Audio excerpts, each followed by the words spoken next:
হারানো তারকা এবং সাহসী ছোট পেঁচার গল্প। এক সময় সূর্য বৃক্ষ ও ঝকঝকে ঝর্ণাধারায় ভরা জিনিয়া বনের অন্যান্য পেঁচার মতো ছিল না।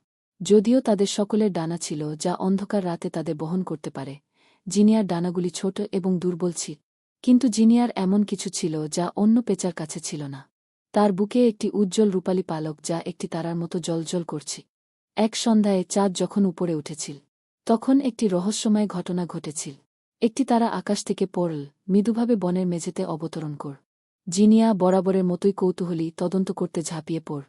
নক্ষত্রটি ম্লানভাবে চকচক করছে, প্রতিটি ক্ষণস্থায়ী মুহূর্তের সাথে তার আভা ম্লান হচ্ছে।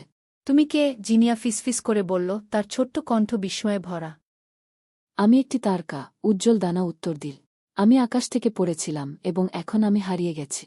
রাতের আকাশ ছাড়া আমি আলোকিত হতে পারি না। জিনিয়া করুণার ঢেউ অনুভব করল। চিন্তা করবেন না, আমি তোমাকে সাহায্য করব, সে কিচিরমিচির করে বলল। তার ছোট ডানা দিয়ে সে তারকাটিকে বনের মধ্য দিয়ে, লম্বা গাছ এবং ঘুরপথের মধ্য দিয়ে নিয়ে গিয়েছিল। পথে পশুরা তাদের সাহায্যের প্রস্তাব দিয়ে চারপাশে জড়ো হয়েছিল। জ্ঞানী বুড়ো পেঁচা পরামর্শ দিল। ফায়ারফ্লাইরা পথ জ্বালিয়ে দিল। এমনকি জিনিয়াকে গাইড করার জন্য মৃদু বাতাস বয়ে গেল।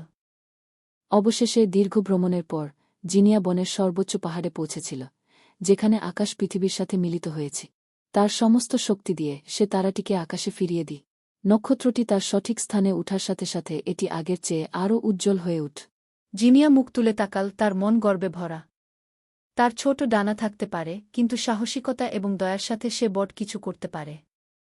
এবং সেই রাত থেকে তারাটি সর্বদা উজ্জ্বলভাবে জ্বলে ওঠে, জিনিয়া এবং বনের উপর নজর রাখে, একটি রিমাইন্ডার যে এমনকি ক্ষুদ্রতম প্রাণীরাও সবচেয়ে বড় পার্থক্য করতে পারে।